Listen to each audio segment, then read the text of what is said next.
भारत माता की, भारत माता की। मंच पर उपस्थित और आप सभी के हृदयानंद आत्मा में विराजमान सभी देवताओं को सादर प्रणाम करता हूं और अपनी पंक्तियों को रखता हूं। सर्वप्रथम मां भारती के सही सुपुत्रों को सादर प्रणाम करता हूं। वीरों की वीरता का आभास होना चाहिए। कुछ लोगों ने कहा कि आजादी लीज पर है, ये है वो है, तो मेरे मन में विचार आया कि वीरों की वीरता का आभास होना चाहिए। भारत के हर घर में एक सुभाष होना चाहिए। नेताजी सुभाष चंद्र बोस जी के बारे में कहना है मेरा कि वीरों की वीरता का आभास होना चाहिए।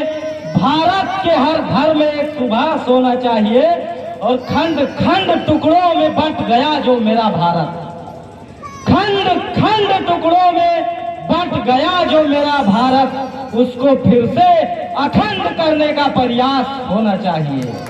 उसको फिर से अखंड करने का प्रयास होना चाहिए। और अभी कल हम लोगों ने 1857 की स्वतंत्रता संग्राम की सेना नायिका महान झांसी की महारानी लक्ष्मीबाई का जो है जन्म दिवस मनाया। उनको सादर प्रणाम करता हूँ। कहना चाहता हूँ कि 20 बेलों की शाखाओं को प्रतिदिन छांटा जाएगा, 20 बेलों की शाखाओं को प्रतिदिन छांटा जाएगा, आतंकी मंसूबों को दफनाया पाटा जाएगा।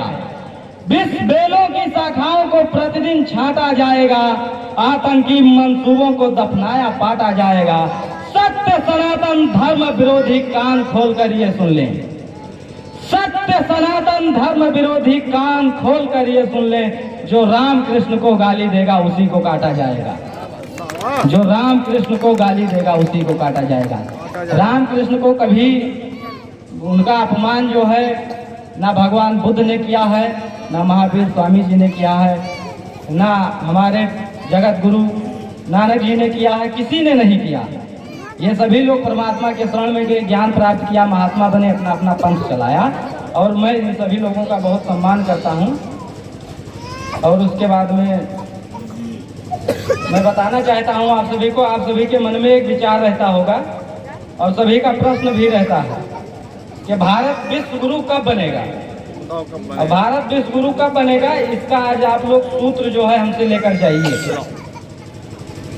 भारत को विश्व आप लोग यहाँ पर सभी लोग बैठे हुए हैं, सभी लोग अपने अपने बच्चे बच्चियों को डीएम एसडीएम और हमारे बीच में ये भी बैठे हुए हैं साहब जी, तो सभी लोग आप अपने बच्चों को अधिकारी बनाने के बारे में सोचते होंगे, नौकर बनाने के बारे में सोचते होंगे, लेकिन जिस दिन आप लोगों ने अपने बच्चों को मालिक बनाने का जो है राम कृष्ण वाल्मीकि अत्रि कश्यप, गुरु नानक चाणक, वेद व्यास और अपनी बेटियों को रानी दुर्गावती, रानी लक्ष्मीबाई, काली दुर्गा चंडी बनाना शुरू कर दिया, उसी दिन भारत विश्व गुरु बन जाएगा।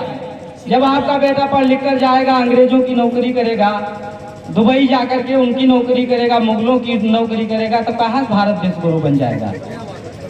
अच्छी बात है। आप अगर सोचते हैं कि ऐसे भारत विश्व गुरु बनेगा तो ऐसे नहीं बनेगा। और उसके बाद में मेरी एक कविता सुन लीजिए, उसके बाद मैं अपना यथास्थान लेता हूँ। मैं समय का बहुत पाबंद आदमी हूँ।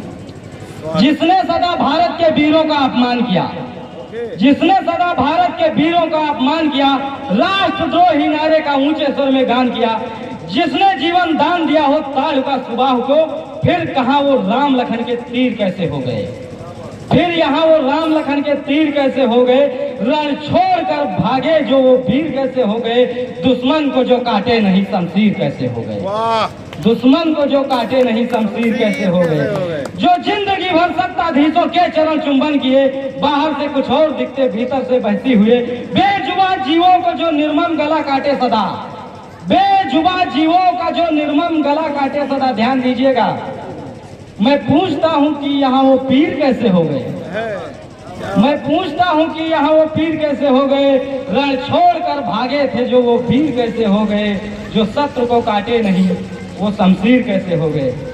सरेआम अबलाओं की इज्जत उछाले जो, सरेआम अबलाओं की इज्जत उछाले जो, भरी सभा में नीच अधम पांचाली उघाड़े, जो हमारे बीच में आतंकी गतिविधियां रचे, वो शांति सद्भावना की तस्वीर कैसे हो गई? वो शांति सद्भावना की तस्वीर कैसे हो गए? रण छोड़कर जो भागे थे वो वीर कैसे हो गए? जो शत्रु को काटे नहीं वो शमशीर कैसे हो गए? जिसने सदा भारत के वीरों का अपमान किया, राष्ट्रद्रोही नारे का ऊंचे स्वर में गान किया, दुश्मन को जो काटे नहीं शमशीर कैसे हो गए? जो रण छोड़कर भागे थे जो वो वीर कैसे हो गए? जय सिया राम, जय हिंद, जय भारत। मैं अपना स्थान लेता हूँ।